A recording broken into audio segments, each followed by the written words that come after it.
Okay, so before we begin, I would just like to state for the record that today is July 26, 2023, and my name is Ben Bauman, and I'm in Indianapolis, Indiana, speaking via phone with Russ Stilwell, who is located in Boonville, Indiana, and we are doing an interview for the Indiana Legislative Oral History Initiative. So just starting off, when and where were you born? I was born in 1948, which makes me 75 years old, in Oakland City, Indiana, a small community about 35 miles north of Evansville. Okay, and what were your parents' names? Charles and Mildred Stilwell. When did your family first move to Indiana? Oh, golly. I got to think how many generations we go back. My parents, my grandparents, my great-grandparents, 4 generations. Wow, okay, so fairly long time then. What were your parents' occupations? My father was a coal miner, and my mother was a stay-at-home mom. Do you have any siblings? I have 3 siblings. Okay. And how would you describe your childhood? Oh, my. Small town normal. That's a broad category, like small town, lower working class, which was most of Oakland City where I grew up. So we all looked alike, dressed alike, and we from the small town. We never ventured far away from our homes. There wasn't money for exotic vacations, things of that nature. Yeah, okay. And who would you say were the most influential people in your childhood? Oh, my. Probably maybe my high school football coach. Oh, okay. And why was that? It's probably my first exposure to true organized sports, and I was pretty good. I started when I was a freshman, which was highly unusual, and he tried to guide me, and the coach that replaced him 3 years later did the same thing, and I was in contact with him for the rest of my life. Nice, that's cool. What position did you play? I played running back. Oh, wow, okay. That's cool. Nice. And what did you know about your family's political views growing up? We rarely talked political views, although it was a given that we were all Democrats. When I was growing up, I probably didn't really know what it meant, but we were Democrats.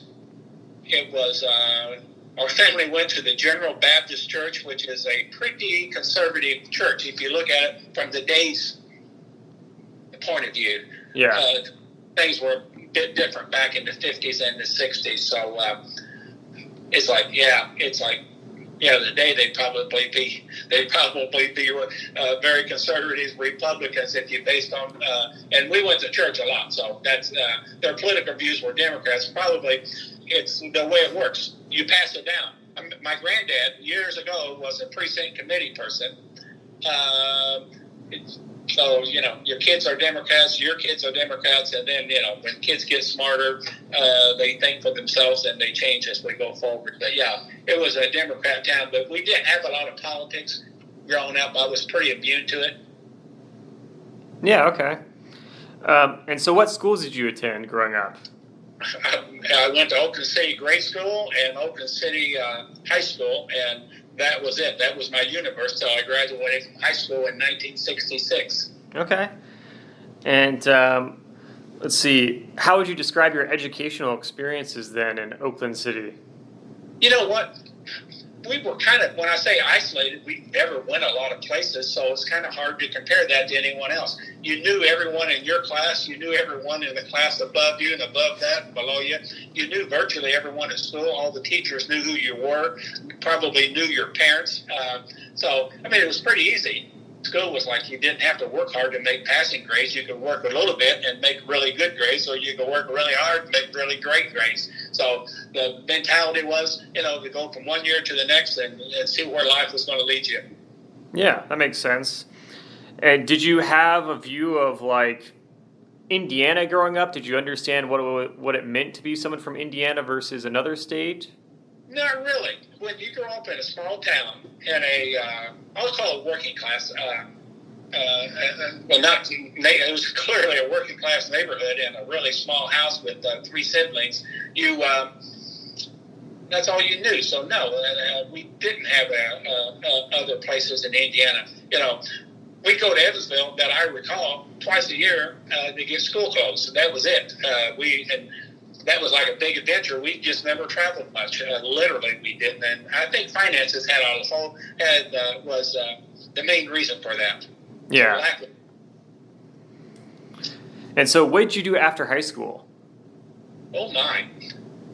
Oakland City has a college. You maybe never heard of it. It's called Oakland City College. It's a General Baptist college. So it's pretty conservative, and it's like my siblings all went to Oakland City College, and I was expected to go there because it's the only place we could afford to go. I would have had to pay for a large portion of my tuition because my parents wouldn't be able to afford it, but you would live at home.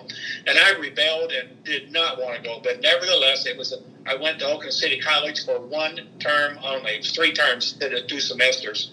And then decided I'll go ahead and do this in defiance of my parents. And I went to Indiana State University, Evansville, which is now the University of Southern Indiana. Okay. Sure. And what did you major in? When I first went, I majored in business. But I wasn't there all that long. We can get to that story, or I can just take you up to the next 2 or 3 years if you like. Yeah, either way, you could tell me sort of the background about your education a bit more. It's like, ever since I was 12 years old, I worked, paid for my own clothes and all, but we had a really great, don't get me wrong, we had a great family to grow up in. We just didn't have a lot of extra money for any extra thing. So I worked all the time growing up. When I was in college, you were expected to work while you were in college. But when I went to Indiana State, Evansville, that's about a 45, 50-minute drive from Oakland City. I had to work. So what I did, I put 15 hours into a Tuesday and Thursday classes. That means you're taking, these 3-hour classes 2 days a week. Then I worked the other 5 days a week. So I was working probably 50 hours a week, going to school 2 days. And as we were taught, if you're working, you got to show up and this and that. So what I skipped was college, and that's not a good recipe for being successful when you're 18 years old. Fair enough, yeah. So, and you got to kind of understand, I never understood the Vietnam War very well. I probably heard of it when friends that were older maybe came back, but not much of it. But when you go to college, people were talking about it, and some of the reasons, some people went to college so they got a draft deferment. You were in college, you were deferred from the draft until you got to college. If you went into teaching, then you were deferred as a teacher and a few other occupations. I knew that I wasn't going to be successful at Indiana State, but I was still in college, still having a deferment, but there was a mix-up, and I got drafted the second semester I was down there. So I was drafted into the armed services, about a year and a half after I got out of high school. Wow, okay. Yeah, no, and that was 1960. I got drafted in late 1967, had to report for your physicals and all that stuff. I remember the date exactly. It was January 4, 1968, at the height of the controversy of the Vietnam War. Wow. And so did you end up serving then in the war? Or? Yeah. I mean, golly, I was hoping when you had to pee in these little cans, et cetera, that it'd come out where, hey, I'm not really physically fit to be in the Army. But nevertheless, most people are. I was drafted, did what normal recruits, basic training. When you were drafted, the odds were pretty high you were going to be in the infantry. So I went to infantry school out in, I'm trying to think. I don't know if it was Oregon or Washington, but it was Fort Lewis, Washington. And I went out there for infantry training. It's the first time I ever flew in an airplane, first time I ever been on a bus, first time for a whole lot of things when I went out there. And then they gave me a week's leave, and they sent me down to Fort Benning, Georgia for additional infantry training. And then from there, I got papers, and I was sent to Vietnam. Wow. And, okay, so you were in Vietnam. How long were you in Vietnam for? Well, I can tell you, people of your generation probably don't know this. People of my generation know exactly how long you were in Vietnam. 1 year. When you were sent to Vietnam, you were coming home in 1 year. I mean, that's it. You was only going to be it was a political decision, obviously, that people made, and you were only going to be there for 1 year. So from the first day that you went into Vietnam and was assigned to your units, you counted down for 1 year. If you made it a year, you're in good shape. And that's exactly, I mean, every recruit was the same way. And when you were drafted, it was a mandatory 2-year term of being drafted.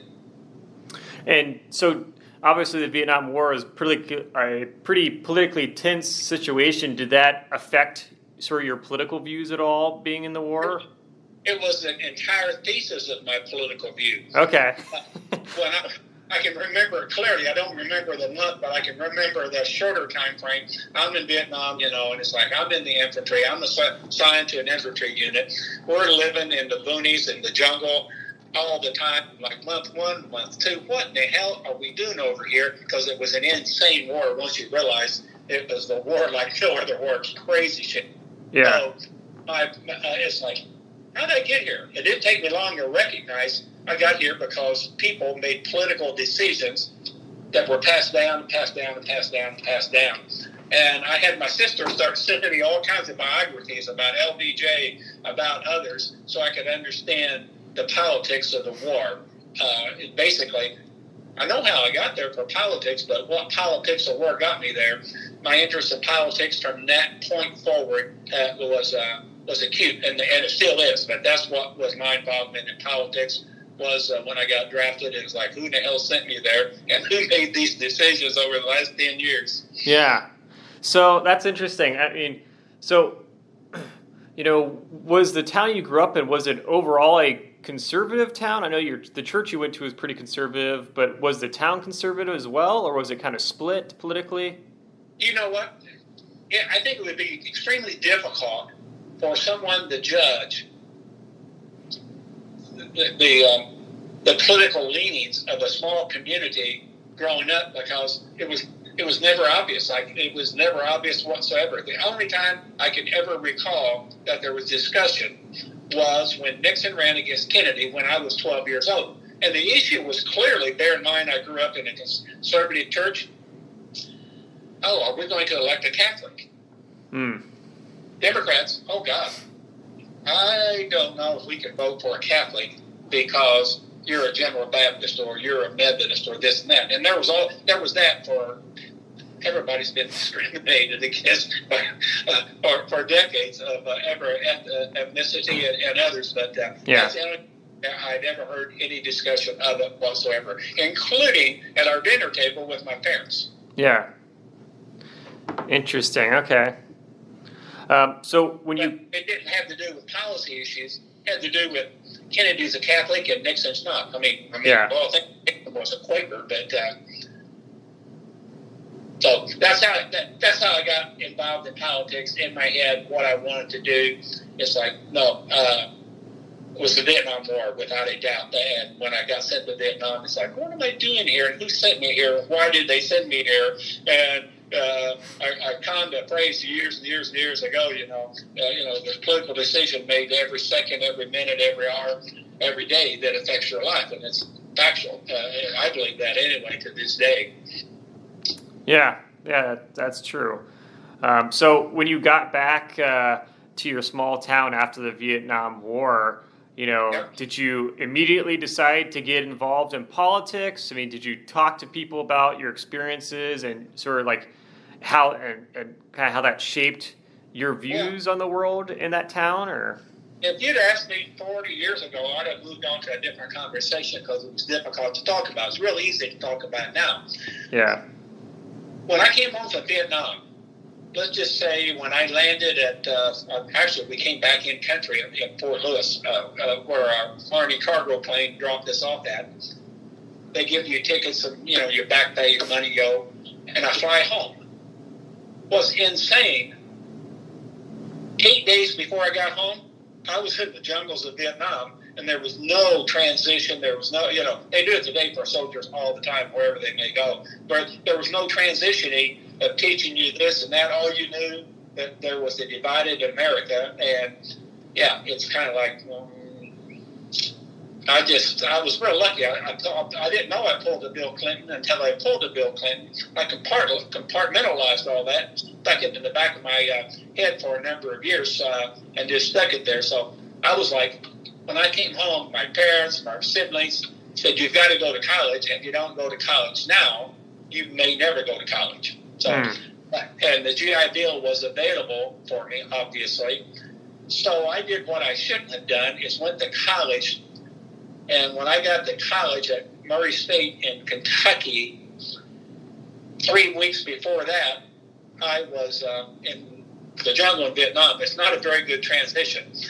And of course, there was anti-war demonstrations and all sorts of things in all the colleges around the nation at that time. It was such a controversial issue. Yeah. And I can remember clearly, I'd been in college maybe a month down there, and I was participating in anti-war rallies. Okay. Wow. Yeah, it's like, and I believe it to this day how wrong that war was for America and for the Vietnamese. Yeah. So when you got back after the war, like, when did you get married and stuff? That's crazy. When I got back, I went to Murray State, and it's like, I certainly wasn't ready to go back to college. College is pretty easy, and I'll tell you how I eventually went to college and stayed with it. It's pretty easy. All you got to do is go to class and study a little bit. If you got a reasonable IQ, then you're going to succeed just fine. But you got to go to class and you got to do a little studying. And if you don't do one or the other, or if you don't do both, you're not going to succeed very well.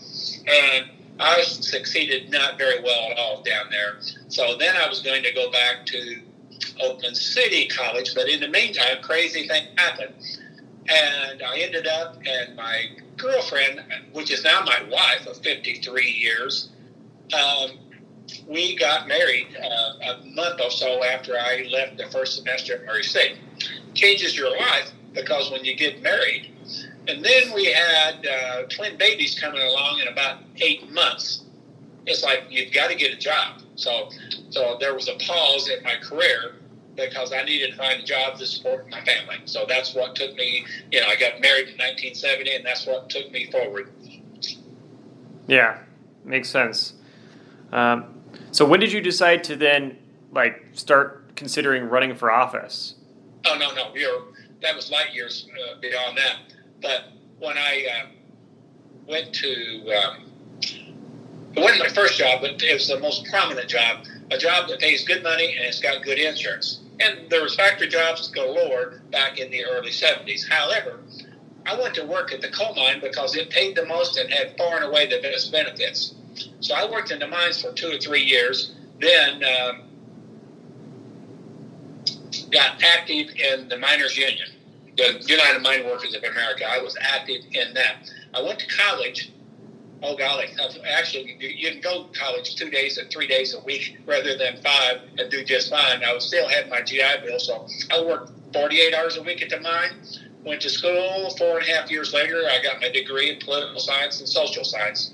And that was in 1977 when I graduated. And very few coal miners are educated beyond 12th grade. It's just the way it is.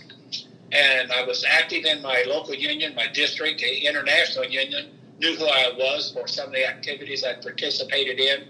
And they wanted me to come to work for them, but there was no way in the world I was going to move to Washington, D.C.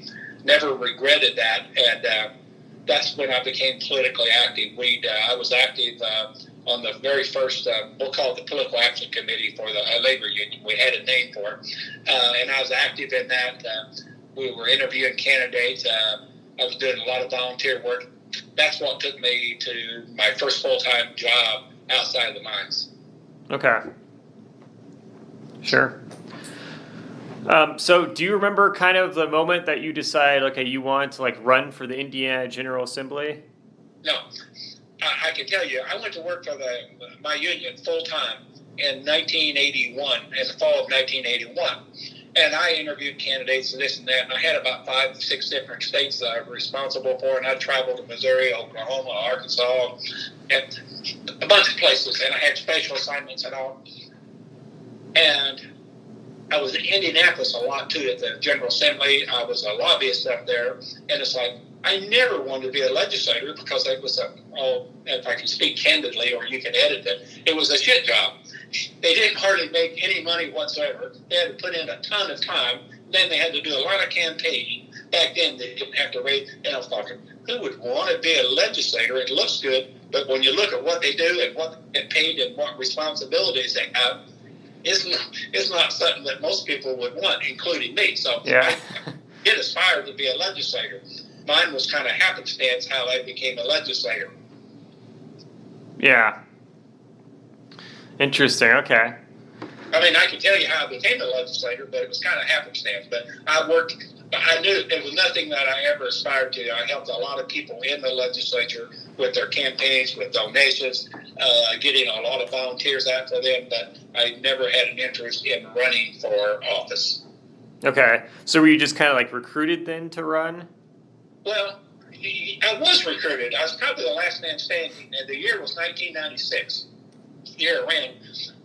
But 1994 was a pivotal year in the Indiana General Assembly. I wasn't there. Let me get this right. It was a horrible year for Democrats, and they lost control, okay? They lost control of the House. The Republicans took over the House. They've been in the minority for several years, even in this state we live in. And they tried to do some things that they always wanted to do but never could. And usually there was enough moderate Republicans, they couldn't even do it with their own caucus. And one of the things they wanted to do was do away, I'll call it right to work, but it was really for the trades union, and there was another name for it. And it was an intense battle. And the Speaker of the House lost his election in 1994. The Speaker of the House was my state representative, Michael K. Phillips. He was Speaker of the House. He lost the election. Never should have lost it, but there was a ton of dirt. They took a news camera from an Indianapolis TV station to New Orleans and followed him around and all sorts of stuff. And he lost the election. Speaker of the House never lose the election. They always have a good party seat, Republican or Democrat, where they're not going to be challenged aggressively. But there were so many negatives. This young woman decided to file. Happens all the time because they're on the ballot. Her odds of winning were about zero because of all the negativity. And 94 was a very good Republican year. On top of that, the Speaker of the House got beat by, I don't know, a couple hundred votes, we'll say. Okay. I wasn't even thinking about running. However, I remember meeting with her and taking some of my other labor friends from other unions, and we sat down and met with her and a state senator in Evansville. And, we'd like for you, to oppose these crazy things they're doing. And we got the commitment that she was going to do that and all. At the end of the day, she changed her vote. And it was a one-vote difference of what happened. They passed this bill by one vote. And I'll never forget it. The headline in the newspaper said, "I didn't think my vote would count." That means when leadership tells a freshman, we got plenty of votes to make this happen. Don't worry about it. You just go ahead and vote yes. But the fact of the matter is, she was the deciding vote. And we was going to support her in the next election. Like, what do you do when they support what you want to support? We was going to support her, a Republican. But from that point on, labor unions targeted in on that race more than any other race because of this of that vote. And everyone was looking for a candidate. And I ended up drawing the short straw, I guess. Okay. They thought I'd be the best candidate for that job, this and that. I talked it over with the union. They encouraged me to run. But I knew how much money it would cost to run. Most people back then didn't realize how much money it cost. Most people didn't realize how difficult it is to raise money to run a campaign, a winning campaign. So, anyway. Yeah. I was last man standing, wasn't looking for it, because the same thing applied. Doesn't pay much money, takes an immense amount of time, and you're busy all the time. And when you're not busy in Indianapolis, you're busy all the time in 5 counties that you represent. So, Yeah. It didn't look lucrative to me. Sometimes it looks good on the outside to a lot of the candidates in years forward I recruited to run, but It didn't back then, but nevertheless, it was a thing of passion. She's got to go, and we're going to get the majority back and take the speaker seat back. And I was the short man. Everyone said I was the person, and then the caucus recruited me aggressively to be the person. And I finally reelected, and had the most expensive race in the history of the General Assembly my first year. Yeah. Wow. So, like, when you were running for office, then did you have a campaign strategy at all, or? Oh, sure. Once you're running in arguably the most competitive, close seat of the caucus, when each side's trying to retain a majority, yeah, it's I had a professional campaign. Like, we probably did 11 mailers. Back then, they were. Today, a mailer is going to cost you, I don't know, I'm guessing $12,000 a mailer. Back then, they didn't cost as much, but proportionate to the amount of money you raise today versus back then, they was pretty pricey. We had incredible radio. You don't do TV; it's really not worth the money in seats like this and that. It's an unheard of number in 1995. I declared that on Labor Day of 1995, and we campaigned for 15 months solid. It's like we raised about $125,000. I can't tell you how much. Far and away, the most expensive race in the history of the state of Indiana for a state representative seat was that one there. The other side poked up plenty of money too. I'll give them credit for that. And they wanted me to raise half the money. I ended up raising over $100,000 on my own, which is really hard to do. And had over 1,000 individual contributors because I had a huge network of coal miners and labor friends, not officials, but people that sent me $5 and $10 or $25 or $100. So I had a big, strong support team in the area where I lived. And at the end of the day, I won fairly handily because we did polling, obviously, back then as well.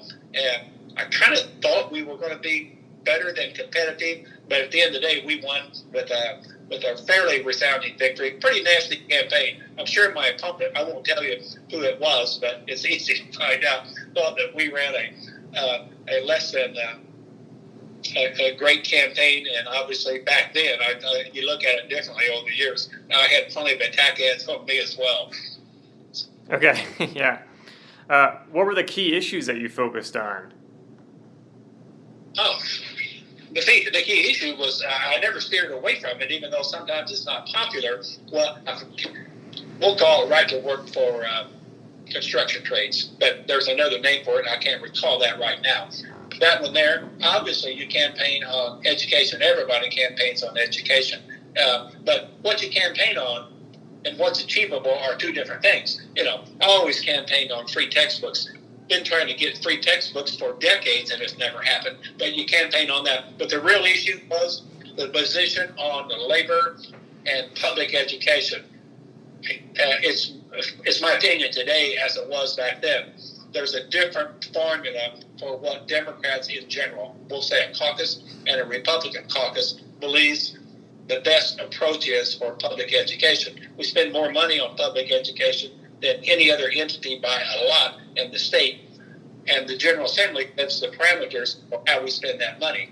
And so public education and school teachers were a huge part of my first campaign. I mean, I had hundreds of school teachers working for me or helping me, but public education and labor issues, that have been the top issues in the campaign, clearly. Yeah. Interesting. And you mentioned it was kind of like a rough campaign, I guess. How did you campaign against your opponent? Well, we sent, oh golly, I think it was 11 direct mail pieces, and half of them are introducing me to the voters. Yeah. They're nice little fluffy pieces.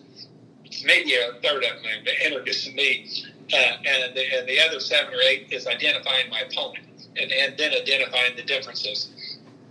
And if you're a legislator 2 years, you've got enough, just 2 years, let alone, well, in her case, it was 2 years. You've made enough nasty votes to last a lifetime that you can get political consultants to put together a mail piece that looks like the vote that you cast on this was an evil thing to do. That's, it's kind of like, you didn't vote to support, road lending or other things. When the fact of the matter is, it wasn't really fair because you really had the opportunity to vote on it because the leadership, which controls much, or not much, they control all that happens at the General Assembly, would never let those things come up for a vote. So but they still do it today. Yeah, okay. And so what did you think of the election process? Back then, it wasn't my first rodeo in elections, but it was clearly my first time as a candidate. There is a big difference. 15 months. I campaigned for 15 months, and I had my day job was pretty exhausting if you didn't do anything on the side. That's all I did was campaign and work for 15 months. My wife was very tolerant, helped me a lot. I had tons of volunteers. Give me your question again. I've digressed. I was just saying that, what did you think of the election process? Oh, from that point of view, I never questioned the election process. I mean, it's like, we're voting, you get out to vote, we're doing all these things to get people to the polls. I just want Democrats to go to the polls. My opponent back then probably only wanted Republicans to go to the poll. And I hate to guess how many thousands upon thousands of door knocks and conversations I had with people. But we won like maybe 57% of the vote. But I don't think me nor my opponent or most people running back then questioned that. If you came in and you lost a race, there might be a recount if it was recountable, 100 votes or less. But no, the election process, back then, no one really questioned it a lot. I mean, trust me, it's happened. Yeah. But not a whole lot. It wasn't like we had observers in all the polls and offices. It really wasn't necessary.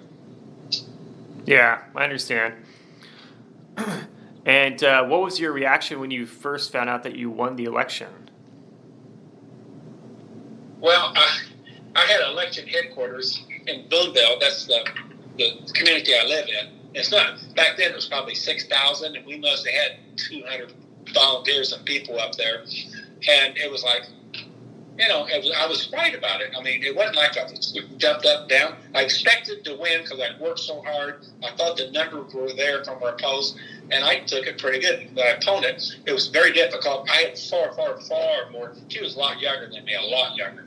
And it was kind of a fluke that she beat the Speaker of the House, but, it happened. It was all about the Speaker and the negatives that he had and not about her. And I'll give her credit. It was very difficult when she walked over to my headquarters and conceded, because that would have been extremely difficult for her, because some of my supporters, I won't call them rowdy, but they were certainly living up that they won a big race. And this was arguably the biggest House race, clearly in southern Indiana, if not the state.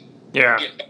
Back to Speaker's House, turning this one around, we turned another round to kind of get the majority. But we weren't the majority, but we weren't the minority, because we ended up 50-50, 50 Republicans and 50 Democrats in the 96 election. Wow. Okay. So, I guess looking forward in time then, what were you thinking as you walked into the State House for your first day in office? That's probably one of the most disruptive days in the history of the General Assembly. We had 50 Democrats elected to office. The Republicans had 50 Republicans elected to office. It's 50-50. The leadership, the Speaker and his team, they control everything on the agenda. That's just how it works. They control what bills hit the floor. It's light day difference, clearly, from being in the minority or the majority. So we ended up, after days of compromise, trying to work it out, the Democrats ended up being the majority at 50 members. So my first day, my parents came up with my brother, and they're wanting to see their son get sworn in and all.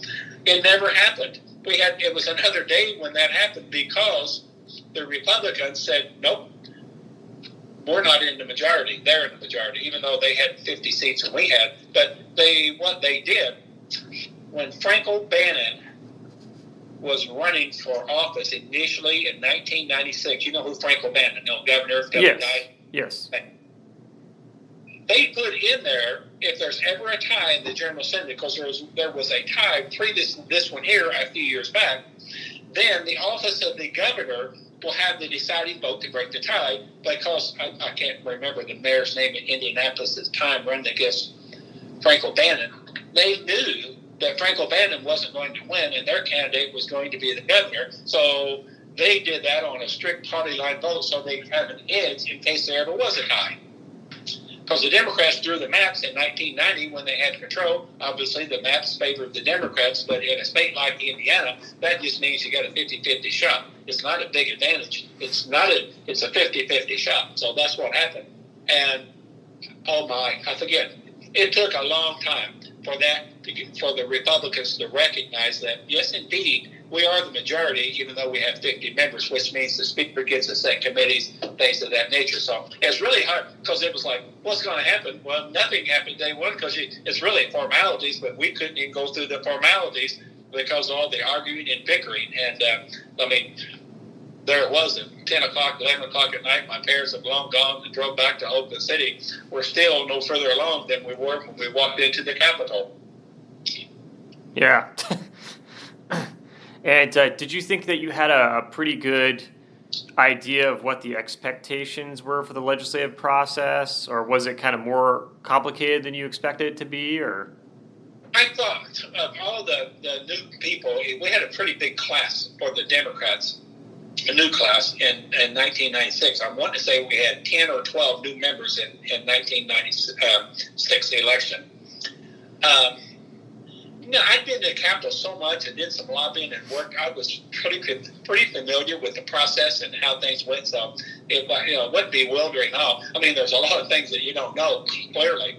It's light and day difference between being on one side of the wall and the other. That being inside the chambers and being outside the chambers where the lobbyists is, because it's an insiders club. The insiders make all the decisions. The outsiders try to influence all those decisions. So I understood that process probably better than some of my colleagues that came in the first year with me, just because I've been up there so much. Right. Did you have any political mentors or anyone that kind of helped you figure out the ins and outs a little bit while you were there?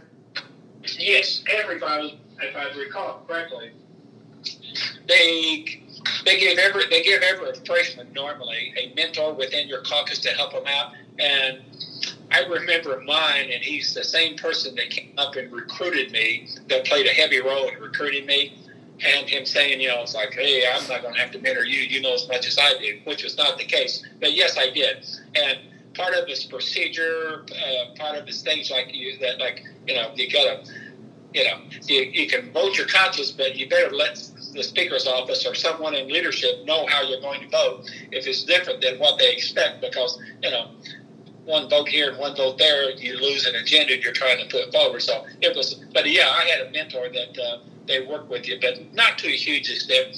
It's kind of like riding a bicycle. Once you get up and take the training wheels off, it doesn't take long to be able to know how to be a legislator.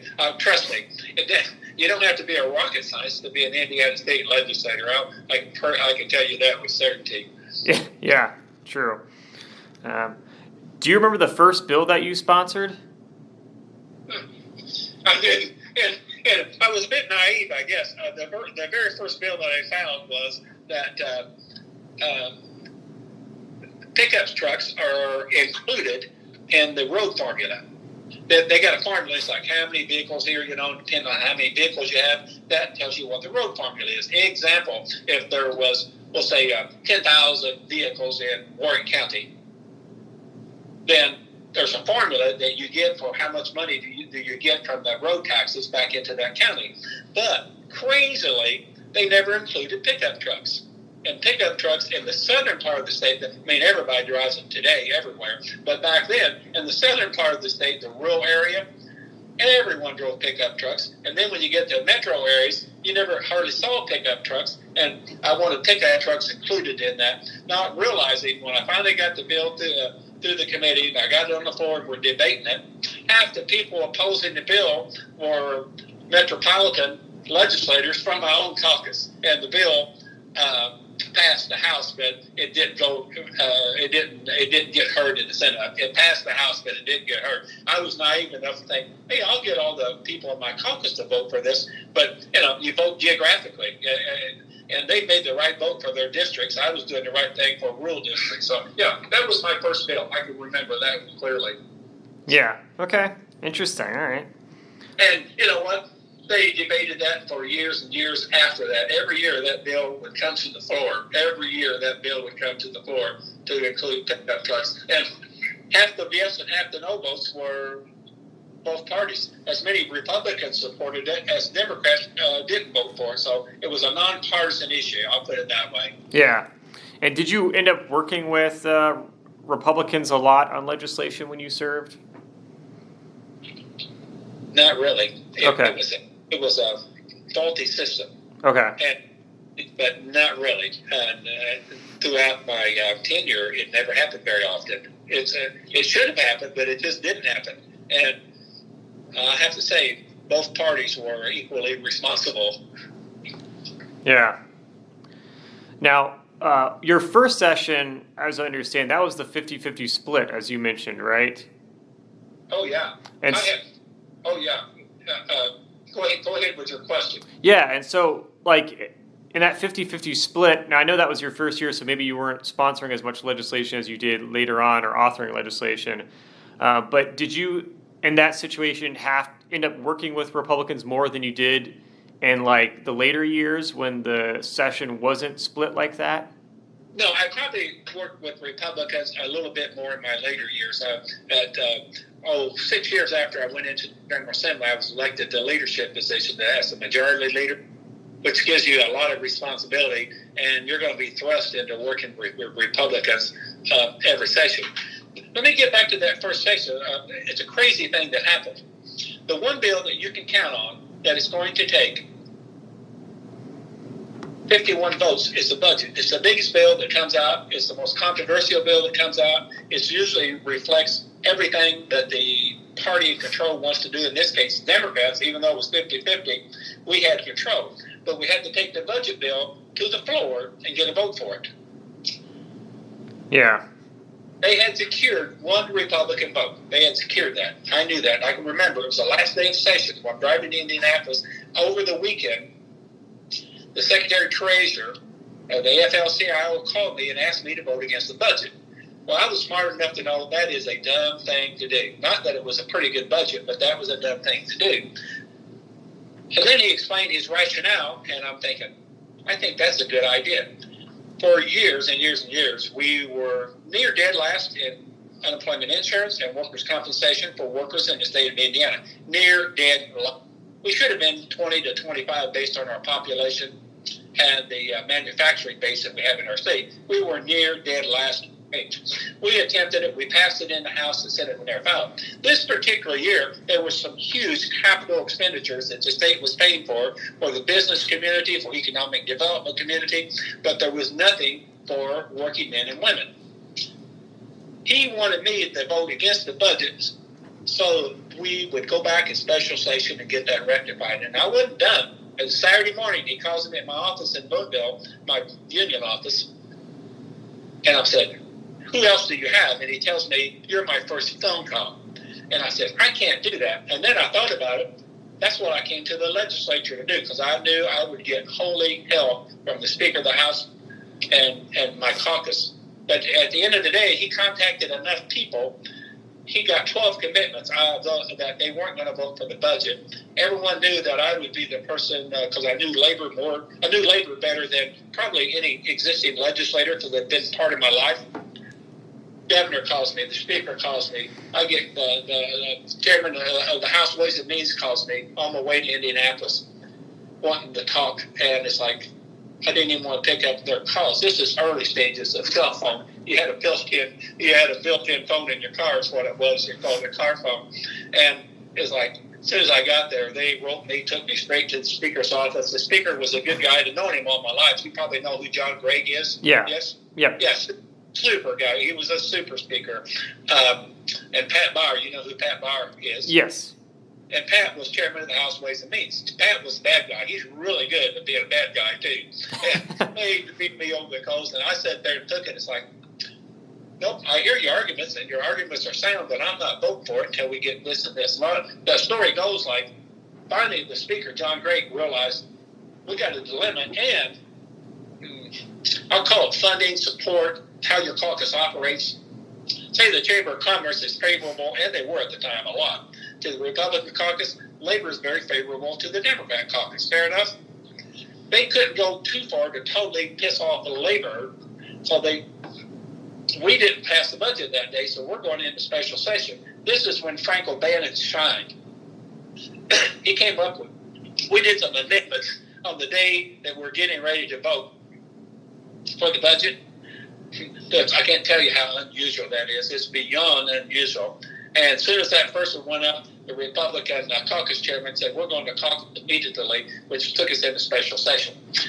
But the governor came up and says, we're going to vote. I'm going to package three things together. The two things that the Republican caucus wanted, it was economic development and a huge amount of money. That might have been the convention center or whatever, and put these two labor initiatives that we were talking about and craft those into, and that's what he called us back for, voting for those, not as three separate bills, as one bill put together and actually passed. And we went from near dead last in workers' comp and unemployment insurance to about 25th in the country with the passage of that bill. That was my first year. I got a lot of undue criticism and a lot of undue credit for both of those. But I literally took our caucus into special session and achieved one of my primary goals of what I want to achieve is benefits for workers. Okay, yeah. Interesting, all right. And what type of benefits were you getting for them? Two basic things. They're kind of complicated, and most people don't know the details of how they work. But one of them was unemployment insurance. We were near dead last in unemployment. You get laid off from work, you're entitled to unemployment benefits. Our pay was near the lowest in the nation. That's really bad when you're looking at Mississippi and Louisiana and states like that are inherently low. Yeah. And the same true on workers' compensation. You get hurt in the job, it's no fault. You can't take action against your employer, so there's a payment system when we were near the worst in the nation on that as well. So those were the issues. Republicans don't support those because the business community doesn't want those to happen. I get that. That's political ideology. But it's what happened. I was naive. I wasn't naive. I was just like, nope, I came up here to make a stand. I'm going to make one. And that was my first session. And then the speaker put me in charge of three people. One was a representative from the AFL. The other was a representative from, and we did all the negotiating to get that done. Not the part how we got this labor stuff in there. So that's how my first long session ended in a special session because of action that I agreed to take the day we're getting the weekend before we voted on the budget. Okay. I have to say it pissed a lot of people off, and I suspect it pissed off a far more Democrats in my caucus than it did the Republicans. But at the end of the day, when Frank O'Bannon came out and packaged, it was big news, packaged these three things together, he came across as, what would it be, Solomon? Solomon, cut the baby, that story. Yeah. Yeah. And his polls rose enormously because of the action that the legislature took that he put together. But the backstory is I wasn't going to vote for a budget, and we had to get something done. So it was pretty formative first year where, I became a backbencher to a front bencher overnight, pretty much with that one issue. Okay, yeah. Now, how well did Democrats and Republicans get along when you served? We were congenial to each other. Speaker, but John Gregg really wanted us to get along as best we could. He even forged the dinner where all the legislators, I forget what it was, it wasn't a fancy place where people, where lobbyists take you. There was no lobbyists involved in this. Or we're going to meet for lunch. We all go over there. But when we did, what few that went over, Democrats sat with Democrats and Republicans sat with Republicans. We didn't have, if we go out to eat in the evening, whether on our own or as a guest of a lobbyist, which happens way too often, The only people there at our table were Democrats, and we'd see Republicans at another table, and the only people there were Republicans. So we didn't socialize a lot. It was kind of like, I forget the name of that club downtown on the Circle. It's probably still there. It's a private club. Oh, Columbia Club? Columbia Club. This is back then. Columbia Club. That's where all the Republicans stay. Athletic Club. It's not there. It's apartments now or condos. But the Athletic Club, that's where all the Democrats stayed. That's just the way it was. Yeah. Do you think that relationship between Republicans and Democrats, did it remain the same, or did it change over time as you served in your career?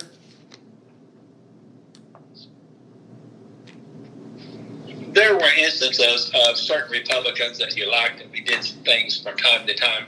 But it's pretty much the same. It wasn't like, hey, we're going to go out to dinner this evening. We'll get our friends over here in the back row, where we were in the back row our first few years as well.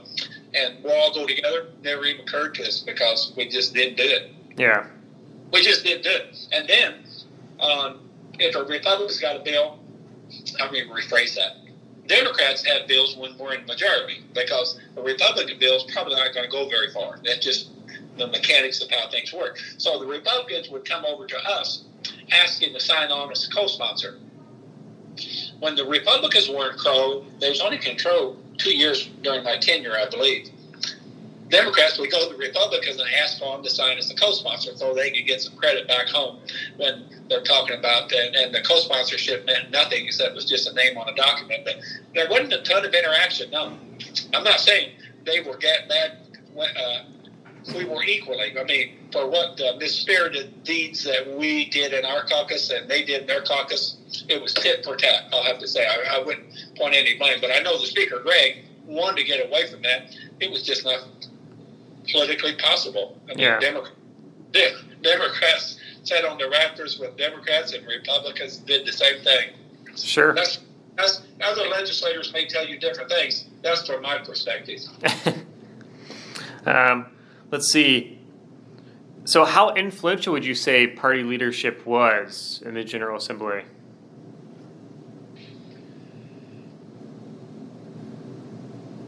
Party leaders, they run the place. It's just that simple. They run the place, literally. They control what bills.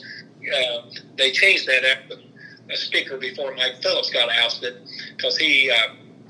But yeah, they run the place. They can control every aspect. They assign bills to committee, or they assign bills to Rules Committee, which means the bill's dead, or everything. Yeah. The party leadership controls everything, and what they have to be careful of, that they don't make members of their own caucus upset or angry because of some of the things they do. But yeah, it's big. John Gregg was a really good speaker that tried to do the right thing, but he also liked to punish the other side with us when he had the opportunity. And that's just, the bare knuckles of politics is all it was. It's nothing that him not being an honorable person. That's bare knuckle politics. Had the opportunity, he took the opportunity, as did the Republicans when they were in control and when they were in the minority. It's just political way of life. Yeah, sure. Did you ever go against party leadership at all?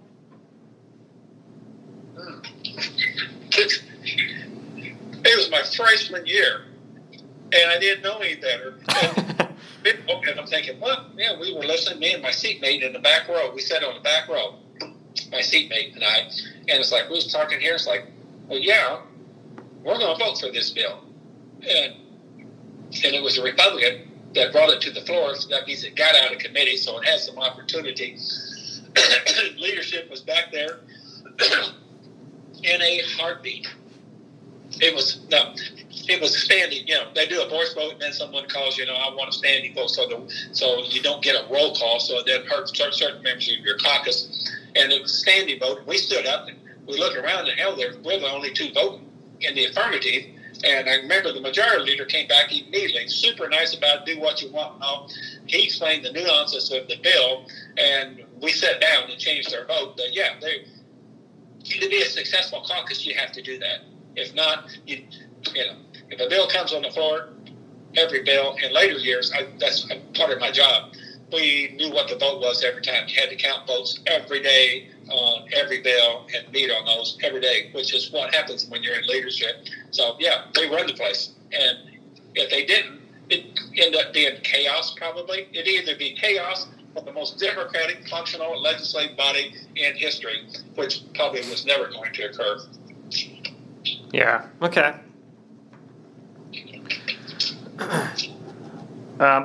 Let's see, so, how far were you from the State House when you served the General Assembly? Like how long of a commute was that every day? I will tell you, at one point, only because of where I lived, there was no good way to get from here to there. I had the longest drive of any legislator in the state of Indiana. There was one that lived a little further away, but the roads that he could take, he could get there faster than I could. And I had 3 routes that I took. One of them was all interstate, pretty much all interstate, except about 20 miles. And it was 250 miles one way. Oh, my gosh. It was mostly 4-lane road, and then I-70 once you get to Terre Haute. That route took about 2 hours and 5 minutes. 3 hours. That one there took, they were all over 3 hours. 3 hours. It was like 205 miles, and it was not quite as fast as the first one, but it was fewer miles. And then the last one, the one that I took probably 50% of the time, it was all 2-lane windy roads. 2-lane windy roads, multiple stoplights in every little town in southern Indiana, all the way up to Cloverdale. You know where Cloverdale is? No. Cloverdale is halfway between Terre Haute and Indianapolis. I end up in Cloverdale, and then I got 40 miles to the Capitol. And that route took a little less time. It was only 175 miles, but the first 50 miles sometimes took me an hour and 45 minutes to get through that little community of Washington because of all the school buses. So I had a long haul. It didn't seem fair when the majority of the people lived in, I'll call the 50-mile radius of Indianapolis. That's where, the population center. They can get to the Capitol in, 20 minutes, 30 minutes, or whatever. And so those that had an hour complained about it. Shit. You had to allow, if you didn't want to be paid, you had to allow 3 hours and 30 one way to get there. Oh my gosh. It was a long haul, I will tell you. So were you driving there and back every day then? Oh, no. That would be possible because you'd be on the road 7 hours a day you'd be on the road. Yeah. And then oftentimes you got a committee meeting at 9 in the morning. Yeah. Well, I used to think I was the quickest. I could take the quickest shower and be suited up with a tie than anybody I've ever met. And I could do it in less than 10 minutes. Out of bed, showered up, comb my hair, this and that, and be seated up and heading out the door because I had such a long-ass drive. But it was not possible. I always had to spend the night. And then they instituted, maybe my first year, the first time they ever implemented this, Fridays were off. They used to meet on Friday mornings, and Speaker Gregg said, no, we're going to make this family friendly, and we're not going to meet on Fridays. So we met, so I'd go up Monday morning, generally, and then come back Thursday, whatever time I got done Thursday. I'd come back on Thursday, sometimes late, sometimes but never. I'd probably get home I'd never be home before 7 o'clock, oftentimes much later on Thursday. And then you spend Friday and Saturday in your district. There's always district functions. And then Sunday, a little break. And sometimes I'd go up on a Sunday night because I didn't want to get up at 5 o'clock the next morning, or I had an early 8 o'clock committee meeting. Then there's a time zone difference because when Indianapolis was 8 o'clock, as we experienced earlier today, that's 7 o'clock where I live. For me to go to an 8 o'clock meeting, it's 7 o'clock my time. I've got to leave at 3:30 in the morning. It doesn't make sense. If you got an 8 o'clock meeting downtown, that's not too bad if you live in Marion County. If you got an 8 o'clock meeting where I live, that's 7 o'clock. You got to add 3.5 hours worth of drive on top of that. That's like 3:30 in the morning. You got to head to Indianapolis. So yeah, it was a hoot. I'll have to tell you.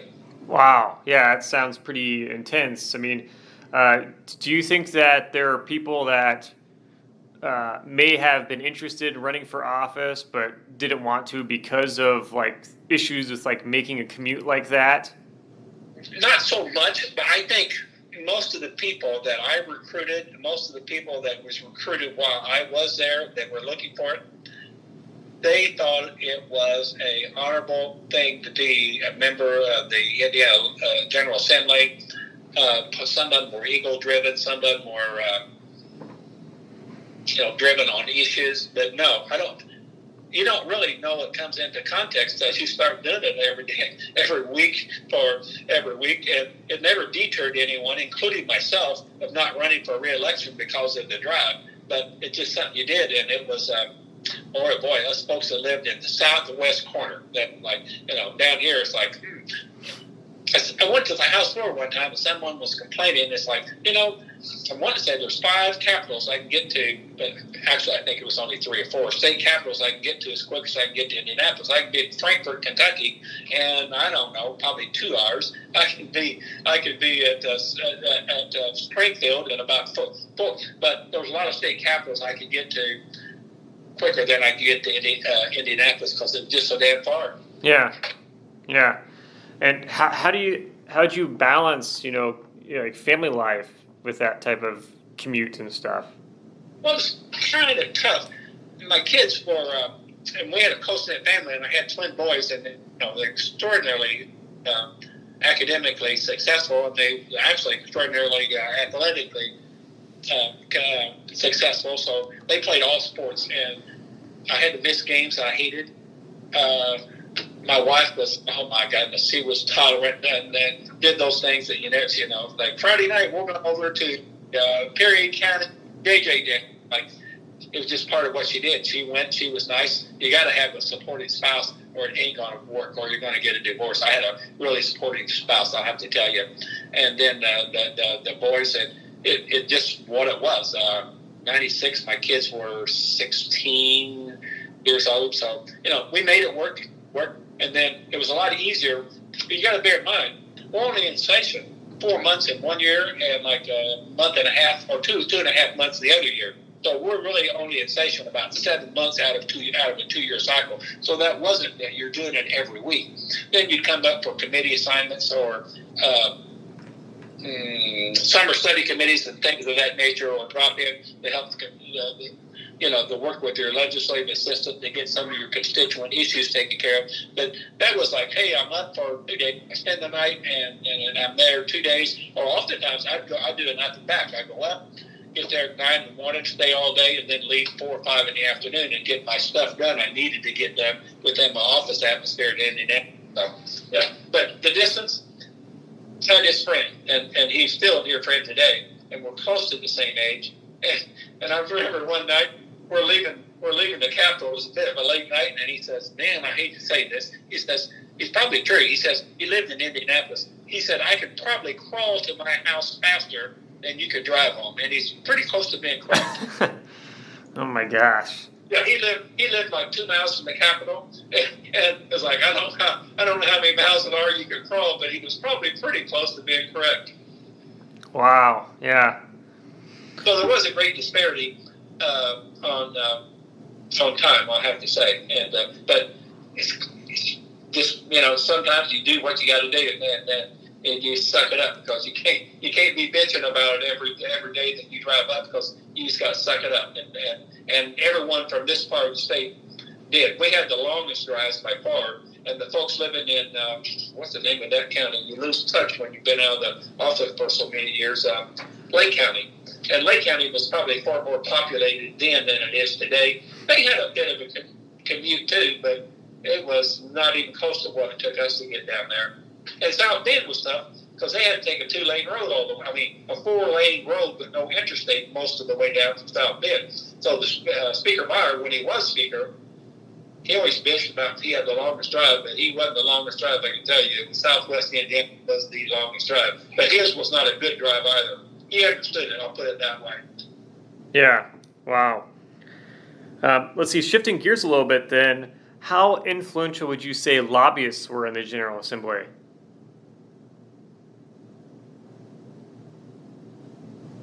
They are too much influential. They had too much influence. Okay. So, like, how so, I guess? In what ways were they too much influential? Was it because, like, campaign donations or gifts that, like, maybe influence politicians too much on votes, or?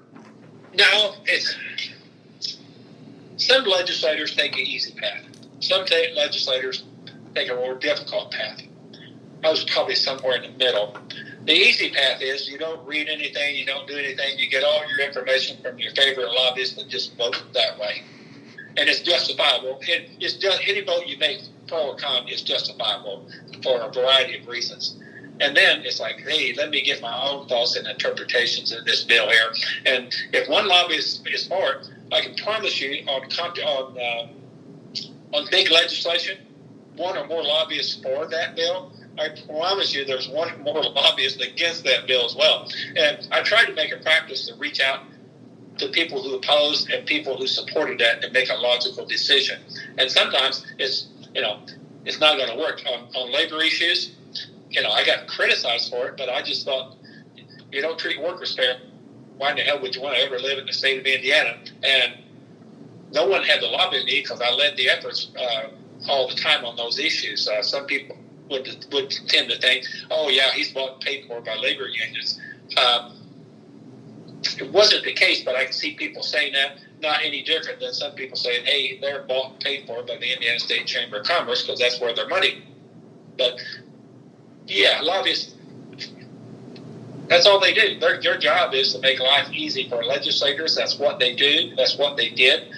Most of them are very knowledgeable, very nice, very polite. A lobbyist will want to take out a group of Democrats for dinner one night and a group of Republicans the next night, preferably on the committee where they got some key legislation. Ironically, you never talk about, if you went to dinner with lobbyists, it happened all the time. If somebody didn't go to, it happened all the time. The only people who didn't participate were the people who went home for the night that lived within a short driving distance of the Capitol. But they never lobbied you at dinner. It's just like you get to know them as a person. That's the whole rationale. It's like, yeah, he or she is a really nice person. Okay. Then at that point, hey, you got 5 minutes, 2 minutes. So, but because they have more knowledge than you, generally speaking, and we're dealing with, I don't know, there's 1,000 bills filed, I bet you, probably a couple hundred passed. Most of them don't amount to a lot. But a lobbyist oftentimes will only have 1 or 2 bills that they're working, and, we got a lot, and they have far more information than us. And then if you kind of like it, you kind of trust them, you might want to vote that way. You have to go to I got to see what the opposing lobbyist is saying so I can make a fair decision. But, yeah, they got too much influence, and I don't know how you change it in the state of Indiana, but they got plenty of influence. Yeah, okay. What about redistricting? Like, how big of an impact was it when you served? Redistricting, put it this way, it's the biggest of all impacts in Indiana. It's crazy. The only reason that when I was elected in 1996, we lost the House in the 1994 elections, okay?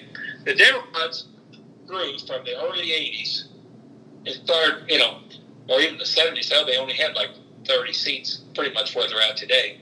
And they kept growing and growing and growing, and they did a marvelous job politically, how they sought out the work on this seat, to work on this seat, to get up here, so they could break quorum, and then they had 40, 42, 46, 48, and then they got to 50-50 in 1988.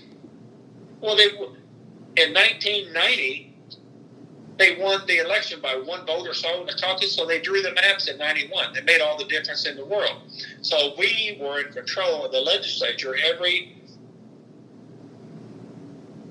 session except 94 when the Republicans won. We never had more than 53 seats and never had less than 48 seats during my entire time in office. And we drew the maps every time, and you're not going to get any more competitive. But when the Republicans drew the map, they did like in 1980, Democrats just kept plugging away and plugging away. It's like, if they draw the maps, it's going to be way lopsided. I remember not speaker, he was speaker for an awfully long time. Brian Bosman was his name. And he was a minority leader, and he'd get up every time we come back from the election and he was justified in saying what he had to say. He says, we've only got 47 seats. That's what they normally had, 47 or 48 seats.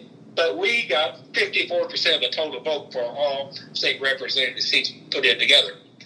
He'd give that speech all the time, and he was right, because we gerrymandered it really, really good as Democrats. But I can tell you, the Republicans, when they did it, they gerrymandered it really, really good as well. And when you got not a Republican-leaning state, Indiana is a Republican state, and when you draft the maps for the Republicans, it's going to take decades or lifetimes for it to ever change. And I'll give the example, 2010, Democrats were in control. The 2010 election was a horrible election for Democrats across the whole country. And our polls showed us as well that it was a horrible year. The main thing was Obamacare that was passed controversially in 2009. It came up in 2010, but it was a horrible year. Our polls showed it was going to be a horrible year. So the Republicans won the 2010 elections in the state of Indiana. That's the year that I got defeated, incidentally. And we lost we had 52 members. I think we lost 10 seats. It was one of those out years. It happens. A national wave came in. It was the worst year for Democrat state legislatures across the country ever. It was a high watermark. But the next year, being 2011, that's when you draw the maps. They drew the maps, and I don't know what we got today. I'm guessing there's 30 Democrats in the General Assembly that can't break quorum, and it's all about the map drawing. And they drew the maps, and it's like when Republicans draw the maps, they can cut your legs out from underneath of you. When the Democrats draw the maps, they might be competitive, and that's because we live in Indiana. But no one side is more misguided than the other side drawing the maps. It's strictly to their political advantage. Make no mistake about it. But the Democrats didn't have enough. We've never had enough to work with it to get more than 53 seats. It just, the map didn't come out. So I digress, but that's how it works. Yeah. It's actually how it still works today. Yeah, sure. All you got to do is turn to, well, you won't see it on Fox, you'll see it on CNN and a few other channels, and they're still fighting over Alabama. And a few others, they like, and in the state of Indiana, I can recall this very well.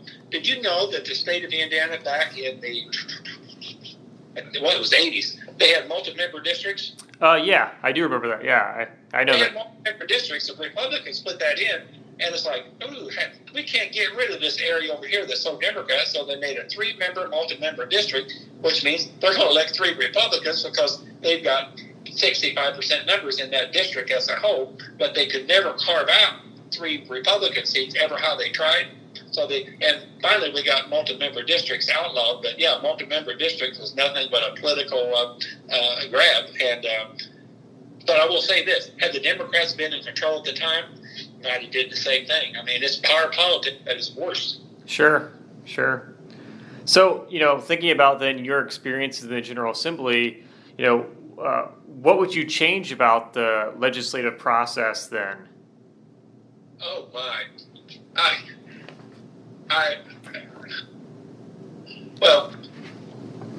oh my goodness, I can't tell you. It's like the first thing in mind that I wouldn't want to do, but the only way I know you can do it, you run nonpartisan for the state legislature. If you ran nonpartisan, you're going to take about 90% of the politics out of if you're at, I think Nebraska might be, might be Maine as well. There's a couple states that have nonpartisan races for their legislature. Mm-hmm. And they're one big unibody. Like in the case of Indiana, there's 100 representatives, and there's no Democrats, independents, or whatever. That's what they are. That's the only way I know that you can do that. But it would never, ever, ever, ever pass in Indiana. If the Democrats were in the peak and in power, they wouldn't want it, and the Republicans wouldn't want it. And I understand why. And it would be pretty difficult to govern, to do the right thing. Sometimes you got to really scurry up folks to do the right thing because people perceive it as like, they're going to beat me up back home. But most of the time, good policy if you got good policy, you can pass laws, and then people will understand that. So, I mean, it's a difficult process. Yeah. But I don't know how you fix it. Literally, I don't know how you fix it. I don't. In the state of Indiana, it's unfixable, in my opinion. Okay. Unless you had a constitutional convention and started from scratch. Okay. Yeah. Yeah. Now, what would you say were the most controversial legislative issues when you served? Let me think. Let me jot it down because I'll forget. Let's go. Let's start with, this might have been one of the most controversial. Gay marriage. Okay. We always got party. There's a lot of party line votes. Like I'm not calling them labor issues. Okay. That was gay marriage. There's plenty of them, but I can only think of two right now. Gay marriage came top of my list, I'll tell you that. That's the best I can do for it at 2 o'clock in the afternoon. Labor issues, gay marriage, social, general social is nothing like we do today, I'll tell you that. But, it was venturing towards those directions. But the gay marriage was how the gay marriage had happened. I'm wanting to say, 2006 maybe? I think it was 2006, 2007. Well, when Daniels got elected in 2004, he ran for election in 2008. 2005, it hadn't been because Republicans were in control. And they wanted a constitutional amendment to put that marriage in Indiana only between a man and a woman. They wanted to put that in the Constitution and do that as a constitutional amendment, which means you got to pass 2 successive legislatures, and it has to be voted on in a general election. That's how the process works. Yeah. And I mean, it was what it is. I mean, it was what you don't have to say a word. It was like, okay, let the people decide. Really, if the legislature did that with the makeup of the state of Indiana, there would have been millions of men on both sides of the issue. It would have been the dominant issue on the ballot. And not to withstand, from my point of view, that it would be horribly discriminatory. And that was the one. I remember it well. It came through had to go through the Rules Committee. And the Rules Committee was controlled by the party in power. Well, we had some members of our caucus who were wanting this to come on the ballot because they were in districts that were very conservative, and they wanted to kind of beef up their conservative base, and some within our caucus and others. And I was the majority leader at the time. I know the leadership did not want this to come to the floor because there'd be too many nasty votes. You vote for it, you're in trouble. If you vote against it, you're in trouble. Notwithstanding, from my point of view, it was a pretty nasty piece of legislation to come forward anyway. But nevertheless, that was controversial. Everybody thought the Rules Committee has, back then it had, we had 6, they had 4. It takes, that's 10 people, it takes 6 votes. Pass it out of the Rules Committee. That means it will go to the floor for debate and a vote. That's how it worked. I can remember clearly, most people thought that 2 members of the Rules Committee on the Democrat side would vote to move this bill forward. It was me and another individual. And the Republicans were all going to vote to move this forward. I get it. I'm sure there was, fact of the matter is, there was one Republican on that Rules Committee that was probably supportive of my position, but there's no way in the world he could vote it other than that, because it would have been horrible for him back in his district. So anyway, we come down, the chamber is packed, there's people on the sidelines. This is the biggest thing. There, what do you call this here? I'll call it the religious lobbyists. And they do have them, actually. And, they've got people up in the front row and everybody's attending, and then they call the roll. And they call the roll, and I'm the last Democrat vote they're calling for. because they did it alphabetically. There was me and then one Republican. That had been the 10. The Republican was definitely voting yes. It gets down to me, and there are, it takes 6 votes to pass it. My vote would have been the 6th vote, and I voted no. And no one knew how I was going to vote. We only came to a conclusion like 12 hours earlier. I think this is the direction we're going to go, and we did. And it was like, that was the most here's how controversial it was. I live in a small community. My wife calls me and says, "Have you seen the newspaper?" Back then, you didn't read newspapers online. You had to physically get a newspaper. So I'd look at the Indianapolis Star, the only paper we had on a regular basis up there in the Capitol or in our apartments. I said, "No, what's that?" She says, "Oh, there's a full-page ad in the newspaper about you." And I said, "Oh, that's nice. What's it about?" and I've still got a copy around here somewhere. There was a full-page ad taken out by, I forget what organization it was, that I support gay marriage. And I'll never forget, it had this big wedding cake. Obviously, 2 guys that were on the top of the cake, like they normally have. Yeah. Their lips close together. Stilwell supports gay marriage. I supported, I didn't want to have the referendum to go through, but anyway, and then come to find out they did it in 2 other newspapers in the county where I live. Yeah. And, it really pissed me off, but it's like, that's what you get for doing what you think is the right thing, and I probably knew it was coming, but that was, from my perspective, most controversial piece of legislation was the gay marriage. We actually go back, I think it was up in the late 50s when Indiana finally rescinded that a black and a white individual can't marry each other. That used to be against the law in Indiana back in the 50s. Yeah. Yeah, so, we're a conservative state, I get that. But that's the most, and when I look back at all, I hate to guess how many votes I've had, a lot of, that might be my most consequential vote that I ever made, actually. I just thought it was blatant discrimination. Right. And that was my point of view to this day. My point of view on that hasn't changed, in spite of 3 nasty full-page ads in newspapers in my home county. Right. Do you feel like after those, do you think those newspaper ads had an effect on you later on in your political career? Did it impact the number of votes that you got later on? No, I don't think so at all. Okay. No, it's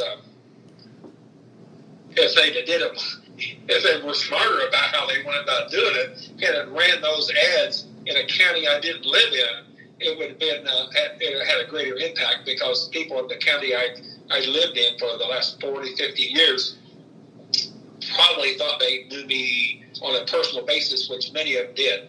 And the other counties, even though you're there a lot, it's not like living in your own community where you're involved with, all the sports programs and your kids' school activities and all that. So they stuck it in the wrong newspaper. Let me put it that way. That's funny. Wow. Interesting. Okay. So why did you end up wanting to leave the General Assembly? Well, here's the thing. I was elected in '96, and I was probably my first year of antics when I went to vote for the budget. Just literally took us into special session. I got a lot of undue attention, but I was a great money raiser. I knew how to do it because what I did in my, I worked for a labor union, and we were politically involved, and we helped a lot of candidates. I knew what the laws was and all this here, so I was a good money raiser. If you're a good money raiser, you're a really good asset to your caucus. So, the speaker took me under his wing because I know we've been friends for an awfully long time, but like for 30 years before I ever came to this General Assembly. But I was a good money raiser, and as probably as good as anybody, but the speaker in our caucus for every term I was in. So it's like, yeah. But why I wanted to leave, I was going to leave. And my wife knew it, a few close friends knew it. I was going to run. I ran for election in 2010. That was going to be my last year. It's just like, hey, I'm ready to retire. I'll be 64 years old. But I got beaten in 2010 by in a very close race against a great opponent. In fact, her name is Sue Ellsberg. You know who she is? I may have heard of her, but Lou Ellspermann served one term in the Indiana General Assembly. She beat me in 2010. She's a very bright lady. Okay. Then Mike Pence picked her as the lieutenant governor. Wow. And he didn't serve her full term as lieutenant governor, probably because he wanted Eric Holcomb in to be his lieutenant governor, who was probably a better choice than Sue Ellspermann, a one-term state legislator. And she ended up being president of Ivy Tech in probably 2013 or early 2014, and she's still president of Ivy Tech, maybe one of the premier higher-paid public service jobs in the state of Indiana. And she's very capable and very competent. I wouldn't say anything bad about her. We ran a ferocious campaign, and it was probably the first campaign that was one of the more publicly watched campaigns in the state, clearly with political operatives of a campaign. And I did a poll, she did a poll. I know that she asked, when you do a poll, you ask questions about your opponent. It doesn't mean you're not, you don't say the polls from Russ Stilwell or Sue Ellspermann, you're just doing a poll. If you do it well, most people won't know who's doing the poll. Follow me? Yeah. So we do the poll, and I had opposition research on Sue Ellspermann. I didn't think I'd find a thing, and I was pretty close to that. The Republicans clearly ran opposition research on me, including, you're going to make a lifetime of nasty votes if you're there one term. If you're there 6 or 7 terms, you're going to be making more nasty votes. So anyway, these popped out in polls because people would say, hey, I got a question there that they want to know this and that. And the same thing asked about Sue Ellspermann. And the editor of a small newspaper in Ferdinand, Indiana, got a hold of me, and Sue Ellspermann says, I don't like the direction this is going. Ferdinand was a hometown of Sue Ellspermann. She says, I like both of you people. I've known both of you people for years. You're both honorable, blah, blah, blah. I think this is going to end up being a nasty campaign. We don't need it. So Sue Ellspermann and I did probably the first plain campaign. We drafted a document. We both signed it that we were going to run we're not going to run any negative ads. We're not going to say anything negative about our opponents. And we did it. We had a debate that night. We did it in front of about 200 people. Vowed we're not going to run a negative ad, which was one of the key target races in the state of Indiana, because 2010 was an awful year politically. And I tell friends, I said, I agreed to it easily because I've got 12 years of baggage and she doesn't really have any baggage. So it was probably better for me than her. But we ran a non-negative campaign. We both signed an oath to do it. We did it in front of 200 people. Probably the biggest applause we ever got, and probably the biggest applause she ever got, is when we announced it and signed it in front of 200 people, about half her supporters and about half mine. So, yeah. Wow. Okay. Yeah. So I didn't decide to leave. I got beaten in an election. That election, she beat me, I don't know, 700 votes probably. That'd be like 1.5 percentage points. But she did it fair and square, I'll have to tell you. And she was not just a good campaigner, she was a great campaigner. She's very smart. She's got a PhD. She was very smart and worked in a whole lot of local government issues with, cities and towns. That means she walks in knowing so many people in all the communities. She was a good candidate. I got beat fair and square. The only thing that wasn't fair, but that's politics. It was the worst beaten Democrats got nationally in decades. So if it wasn't for that, I would have won, although it would have been much closer than I would have wanted, because she was really a quality candidate. Yeah. So I left the General Assembly in 2010, and it's like, I had no qualms. I called her up, congratulated her, and it's like, you know what? That was a big, significant part of my life, but I'm done with it. And I was done. I had a couple offers to come up and lobby over a couple of issues. One was it sounded really good. They wanted me to lobby for one single issue, and I knew it probably as well as anybody in the state of Indiana, that issue had to do with a coal gasification plant. And I still can't believe I turned it down, but I turned it down, and it paid me a lot of money for a really short period of time. It's like, nope, I'm stepping away. That's what I did. I stepped away and stayed away. Yeah. Okay. So how would you summarize your time as a state legislator then overall? I think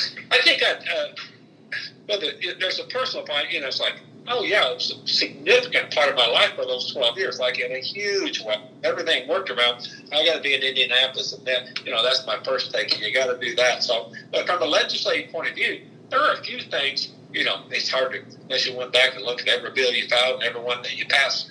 But yeah, there's some things I did I felt real good about. My labor issues to keep Indiana in that 20 to 25 range for workers' comp and unemployment. I did that every continual year the entire time I was there, and I was extremely proud of it. I'm a big, what do you call that, a open government type guy. I mean, that's just, I believe in it. I believe if you have open government, more good things will happen than bad things. And me and Republican senator, she felt the same way. We had to work really hard because every city and town and all the folks that didn't want to adhere to this, but we passed a really tough open records, open meeting law. I spent a lot of time on getting that thing passed because mayors beat up on legislators. They usually win because they're a big political presence within their thing, and when school boards are beat it. When every elected official in local government beats up on you because of this bill, I was real proud of getting that open meetings done. Was it popular? It was popular with most of the population, but it sure the hell wasn't popular with most of the elected population. It was just, I thought it was the right thing to do. And there was a third one. Was coal mining. You know what coal mining is, right? Yeah. It's a tough job. I worked in the mines for, my goodness, 11 years before I went to work in my union full time.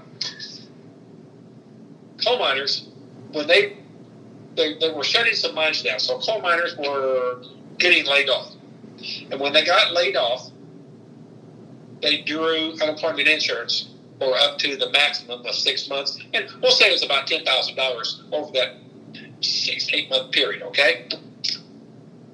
Well, here's what happened. The state came along and says, wait a minute, you're going to have to pay that money back. And I was like, what?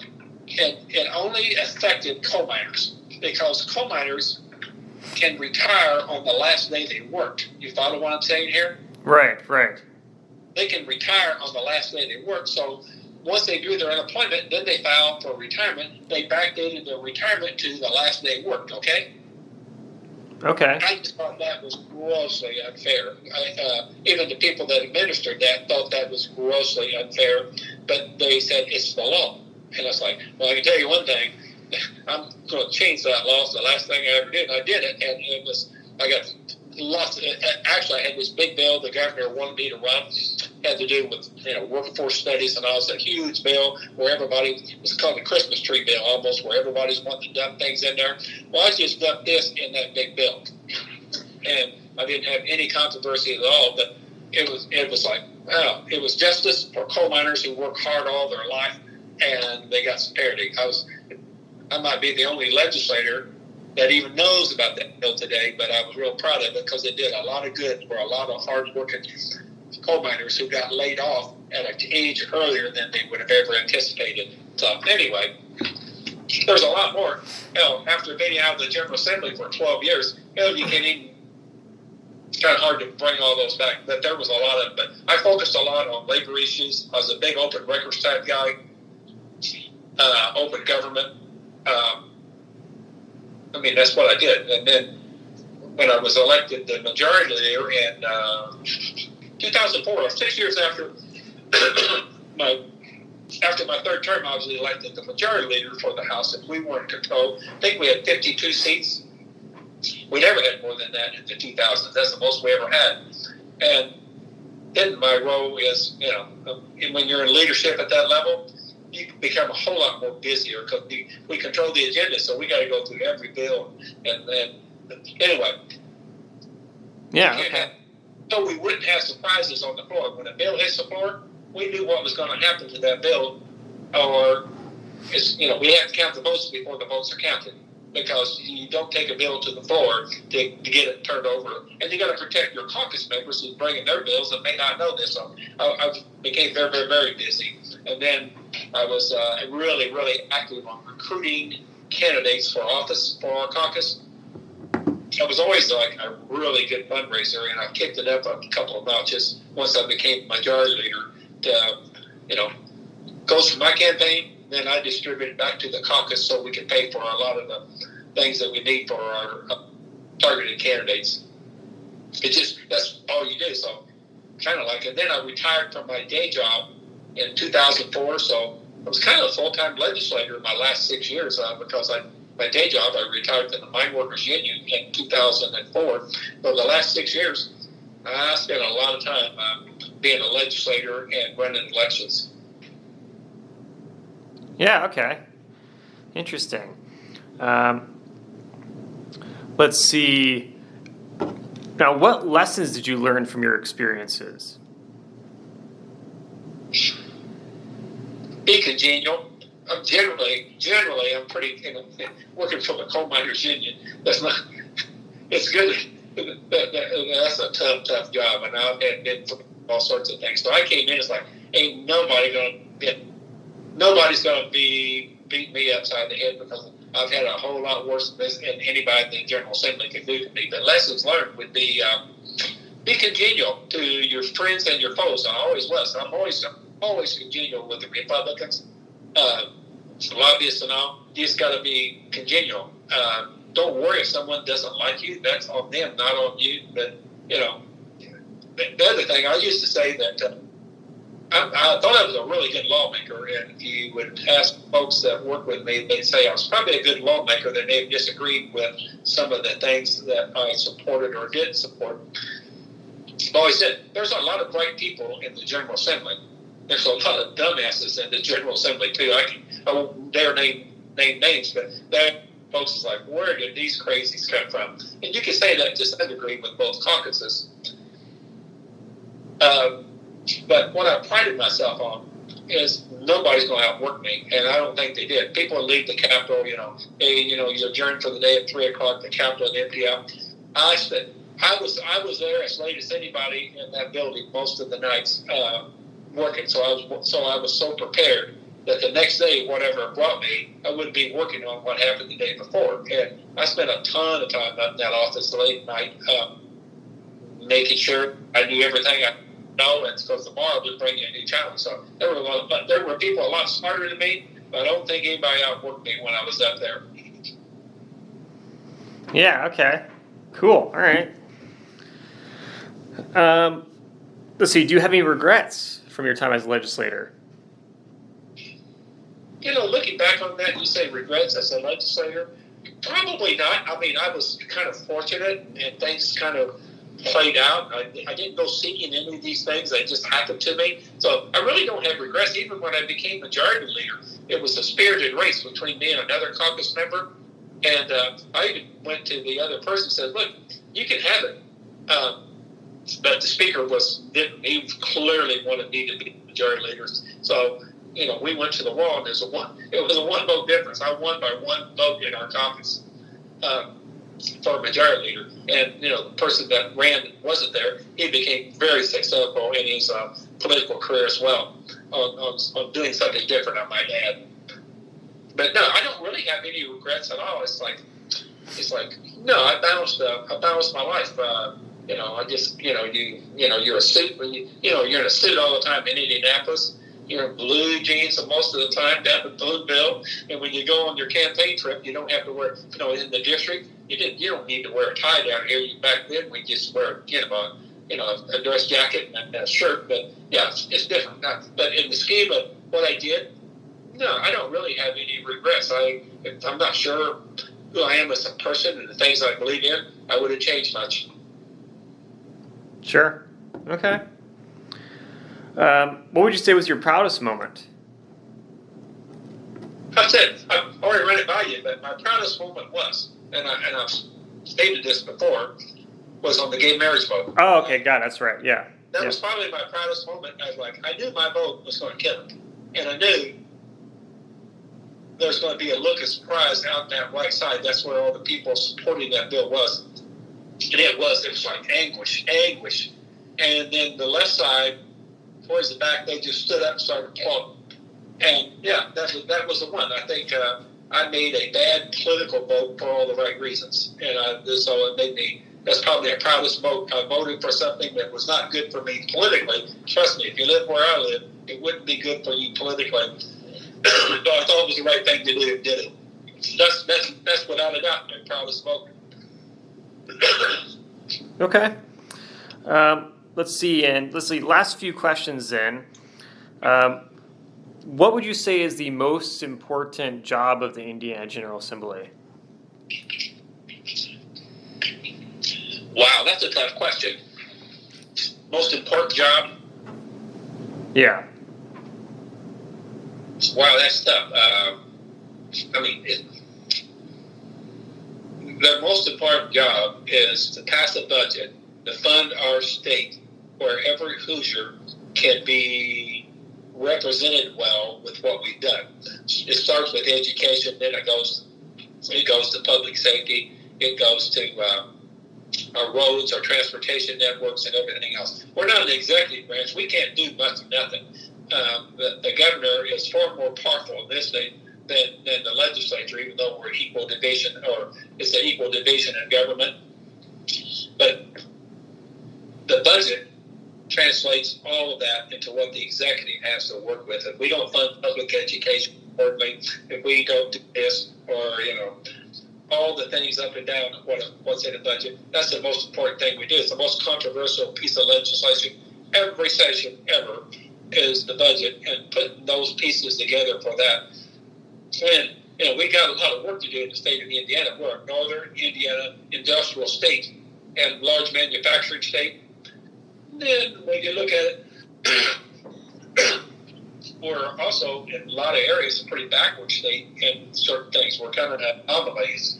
But yeah, you got to have a piece for everybody that's part of the community in Indiana, not just for the people that feed at the top. So that's what the legislature does, and the only way they can do that is with the budget and making laws, adequate for all people, not just some people. It's a tough process getting it. I'm not trying to point this out. And I think it's pretty fair at the end of the day. There's enough people who can see through what you're trying to do, be they a Republican or a Democrat, that it's pretty hard to pull one over with the general makeup of the General Assembly, because there's too many smart and passionate people on both sides of the aisle.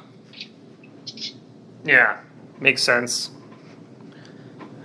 What advice would you give to future legislators or even current legislators? Be passionate about what you do. It's okay. It's okay to be passionate about what you want to do. It's okay if you believe this is the best policy for the state of Indiana as a whole, but not your district. Be very careful before you vote for it or against it, because you are a state legislator. You're not a district legislator. You are a state legislator. And at the end of the day, for how tough it may be, if the right course of action for the state of Indiana is to vote for this, as long as it doesn't severely negatively impact your district, then that's what you need to do. You need to buckle up and not count the votes and do what's in the best interest of the state based on your judgment. What's the best interest? Oftentimes it's a party line vote. One party thinks this is the best judgment, and the other thinks the other. But it's okay to jump those boundaries if you think it's in the best interest.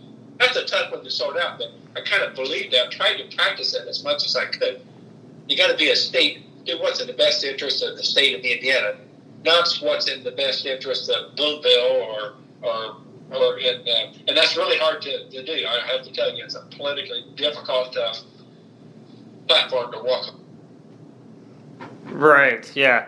That makes sense. I understand.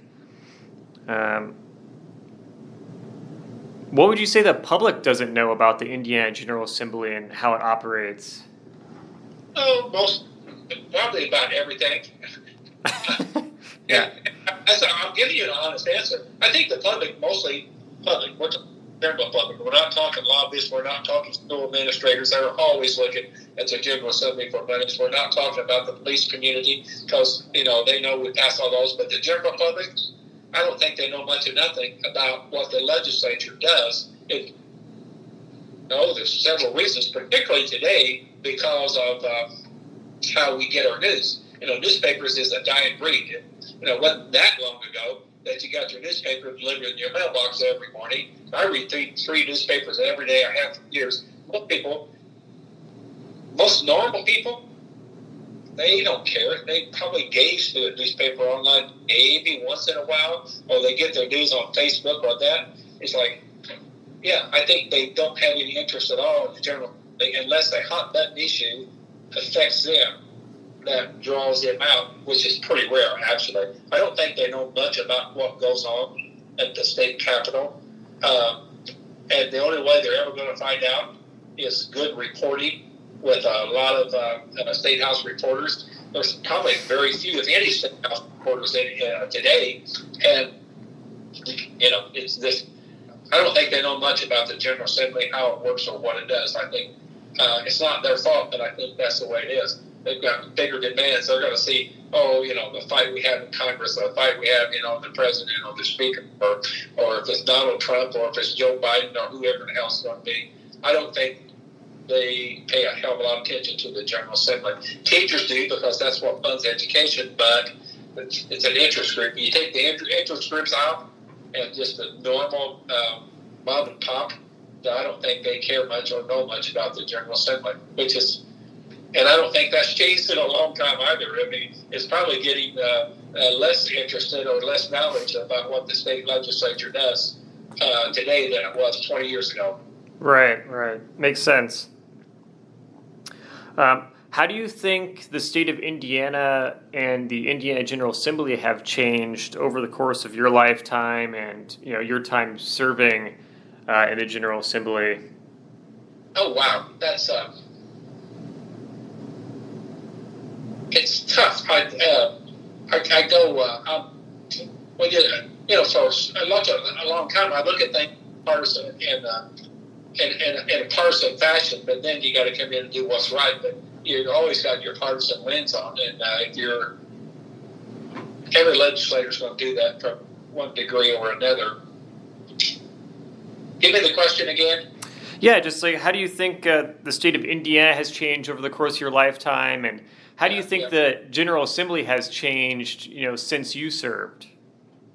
The greatest difference is if you have an overwhelming majority of one party over the other party, that party is going to dictate everything that happens. There's not going to be a 50-50 vote or a 51-49 vote. They're going to dominate on everything that happens in the state on what their agenda is. And then if their agenda is put together by gerrymandering, and it is. I'm trying not to be partisan here, because trust me, Democrats draw some pretty nasty maps too. Yeah. I don't know how you get beyond that. It's probably going to be worse till, I'll put it this way, I don't think in my lifetime or my kids' lifetime that there'll ever be parity in the Indiana General Assembly, barring somebody 10 times worse than Richard Nixon that just changes the whole dynamics, and they vote for one party over the other party because of what occurred. You follow me? Right. And that actually happened. If you go back, if you look at the General Assembly, I think the year was Nixon, 74. Nixon won away. So 76. Nixon was, everybody hated Richard Nixon. And, he left office in disgrace. He was going to probably be impeached and convicted. And it was banner year for Democrats across the country. Banner years. Right. The House in the state of Indiana had the majority that one year. They only had 20-something members, 30 at the tops. They came in and had a sweeping majority of 6 or 7 seats. One big thing. But I can tell you, the next year, they didn't draw the maps the next year, and the next year, they lost nearly every seat they had won. It was one major thing. That's the only way Indiana's going to change.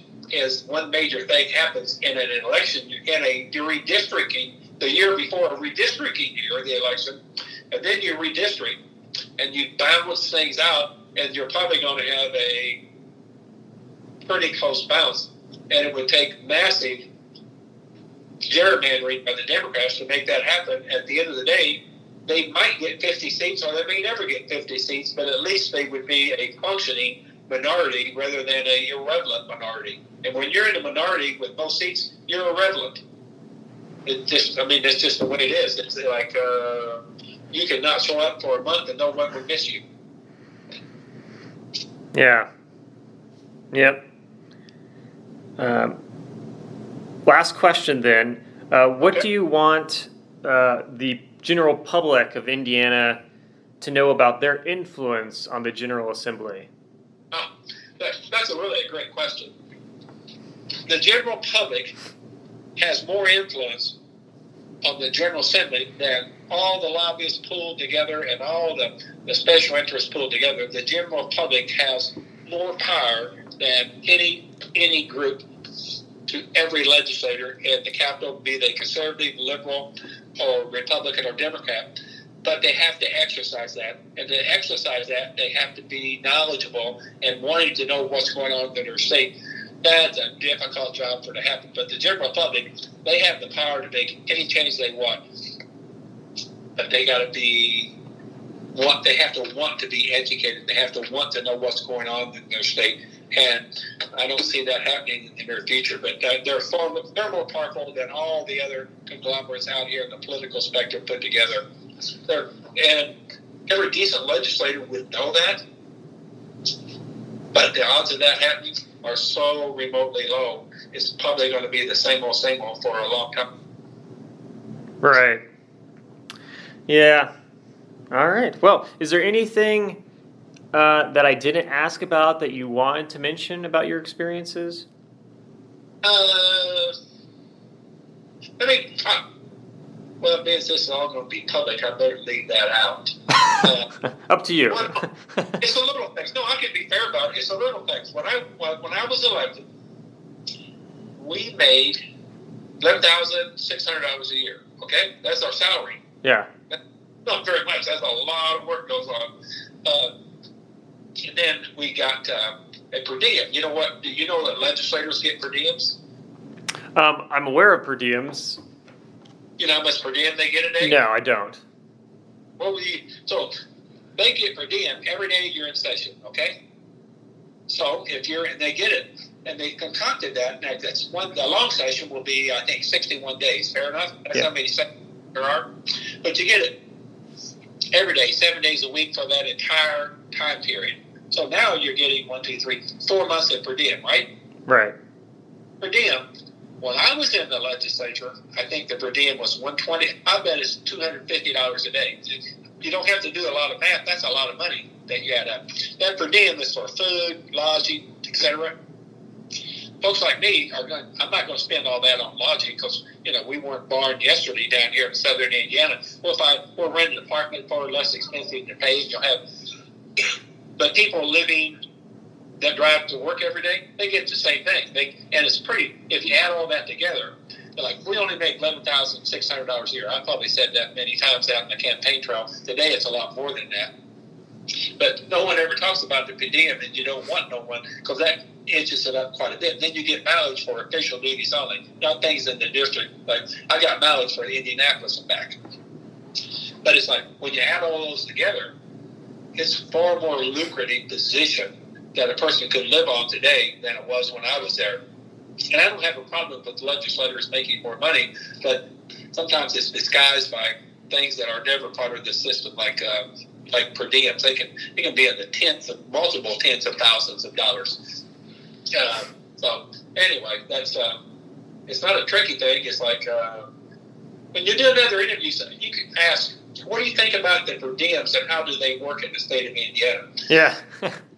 Most legislators won't want to talk about it because it's far greater, and the public knows little to nothing about it. And when I was in office, I didn't want to talk about it either. Yeah. Interesting. Okay. Well, thanks so much for taking the time to do this interview and be a part of the project. Hey, I'm happy to do it. And if I forget, am I supposed to send you a picture, or you want to email me so I don't forget? Yeah, I could email you asking for a picture. Yeah, I'll get you some picture that is, anyway, it'll be who it is. It'll be me. I'll send you electronically, and we'll go from there. Sure, sounds good. Well, thanks again for doing this. I really appreciate it. Have a great day. All right. Thanks, you too. Bye-bye.